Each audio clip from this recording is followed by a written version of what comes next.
Japan နိုင်ငံအရှေ့မြောက်ပိုင်းရှိ Fukushima တိုင်းရှိ နျူကလ িয়ার တပ်ပေါင်းမှုများအနက်တပ်ပေါင်းမှုအမှတ်400 2011ခုနှစ်မတ်လ16ရက်နေ့ဒေသစံတော်ချိန်မနက်9:45မိနစ်မှာမီးလောင်မှုဖြစ်ပွားခဲ့ပါတယ်။အဲ့ဒီတပ်ပေါင်းမှုကမတ်လ15ရက်နေ့ကမီးလောင်ခဲ့ပြီးအခုတစ်ခါဒုတိယအကြိမ်မြောက်မီးလောင်တာဖြစ်ပါတယ်။မီးလောင်မှုဖြစ်ပွားရတဲ့အကြောင်းရင်းကတော့အဲ့ဒီတပ်ပေါင်းမှုမှာတင်ထားတဲ့အသုံးပြုပြီးသားနျူကလ িয়ার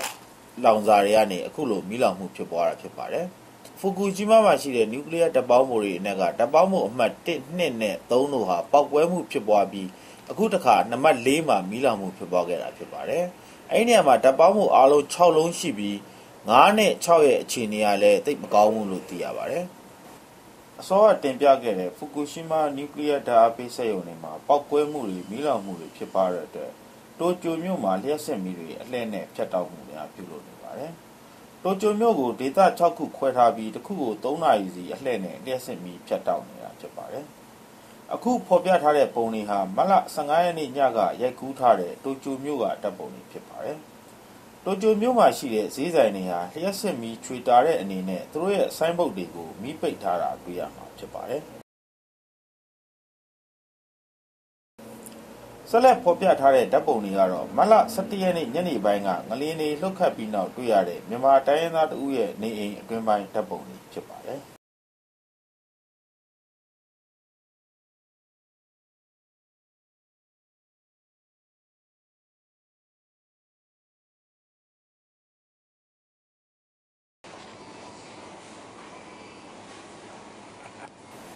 အခုဆက်လက်ပြသထားတဲ့ဗီဒီယိုကတော့တိုကျိုမြို့ကနာမည်ကြီးကုန်းစုံဆိုင်ဒီဇိုင်းရဲ့အတွင်းဘက်မြင်ကွင်းတွေပဲဖြစ်ပါတယ်။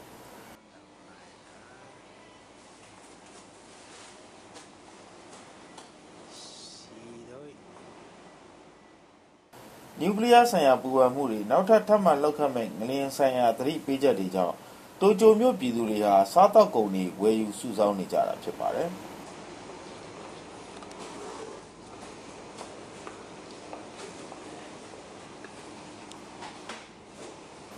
အဲ့လိုစုဆောင်းကြတဲ့အတွက်အခုဗီဒီယိုမှာမြင်ရတဲ့အတိုင်းကုန်းစုံဆိုင်တစ်ခုလုံးဒီပါပြောင်းတင်းခါအောင်ဈေးဝယ်နေကြတာကိုတွေ့ရပါလိမ့်မယ်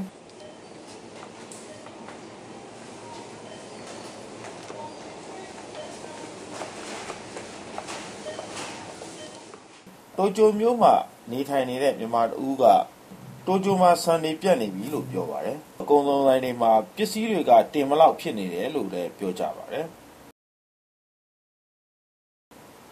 Toyota, Nissan အစရှိတဲ့ဂျပန်နိုင်ငံရဲ့အဓိကစီးပွားရေးလုပ်ငန်းကြီးတွေဟာလောလောဆယ်မှာလုပ်ငန်းတွေရပ်ဆိုင်းထားသလိုမြန်မာလူမျိုးတွေလုပ်ကိုင်နေကြတဲ့အလုပ်တွေလည်းရပ်နားထားတယ်လို့သိရပါတယ်။တချို့ကတော့တရက်နှစ်ရက်ပဲအလုပ်နားရမယ်လို့ပြောပေမဲ့တချို့ကတော့ဘယ်လောက်ကြာမယ်ဆိုတာမသိသေးဘူးလို့ဆိုပါတယ်။ဂျပန် stock share ဈေးတွေဇက်တိုက်ထိုးကျနေတာကိုလည်းတွေ့ရမှာဖြစ်ပါတယ်။ဂျပန်ဘဏ်အနေနဲ့အခုအချိန်အထိ American dollar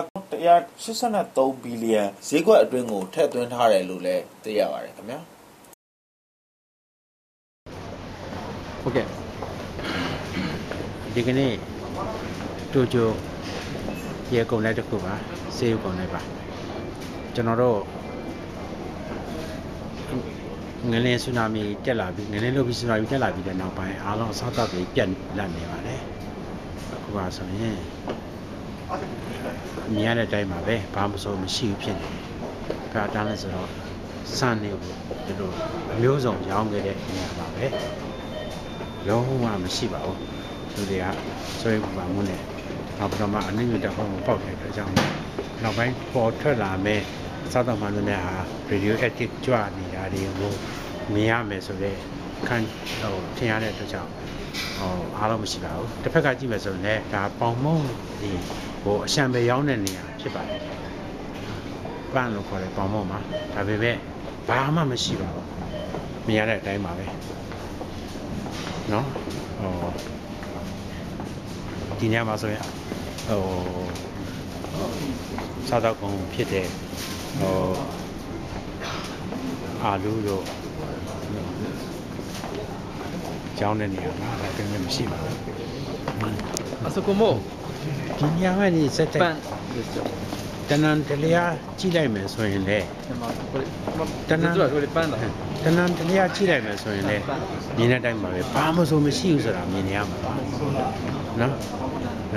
ဒီနေရာဆိုလို့ရှိရင်အမြဲတမ်းကပေါမှုနဲ့ပတ်သက်တဲ့နော်ဟိုဂျုံနဲ့ပတ်သက်တဲ့မုံတွေအမျိုးစုံရှိနေတဲ့နေရာပဲဆိုဒါပေမဲ့တစ်ခုမှမရှိပါဘူးမြင်တဲ့အတိုင်းပါလားခင်ဗျာ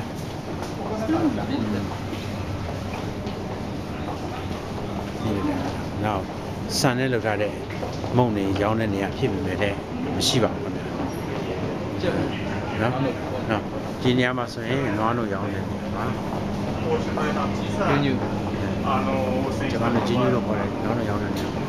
ဒါပေမဲ့တစ်ခုမှမရှိပါဘူးတော့သမင်းခါနေတာမမြင်ရမှာပါဒီနေရာမှာဆိုရင်အများအားကျုပ်ရောင်းတဲ့နေရာဖြစ်ပါတယ်ကျုပ်မျိုးစုံကိုအရှံပဲရောင်းနေတဲ့နေရာဒါပေမဲ့မတွေ့ရဘူး juice とか何もないそこは juice とかဒီနေရာမှာဆိုရင် juice မျိုးစုံရောင်းတဲ့နေရာမြင်တဲ့အတိုင်းပဲဘာမှမရှိဘူးဆိုတာနေရာတဏ္ဍာတရားတွေ့တဲ့အတိုင်းပဲတစ်ဖက်ကိုကြည့်မယ်ဆိုရင်လည်းready made စားလို့ရတဲ့ဂျပန်ခေါ်လာမယ်လို့ခေါ်တဲ့ခေါက်ဆွဲပြုတ်ခေါက်ဆွဲဖို့ပစ္စည်းတွေပါပဲဒါပေမဲ့မြင်တဲ့အတိုင်းပါတဏ္ဍာတရားဘာမှကိုမရှိဘူးဆိုတာတွေ့ရအောင်ဒီတစ်ခေါက်ဖြစ်တဲ့နေရာအဖြစ်မီးတွေကိုလည်းရှော့လိုက်ပြီးတော့မှလူတွေကဆိုရင်ပူမှုအဖြစ်နေရှင်းတယ်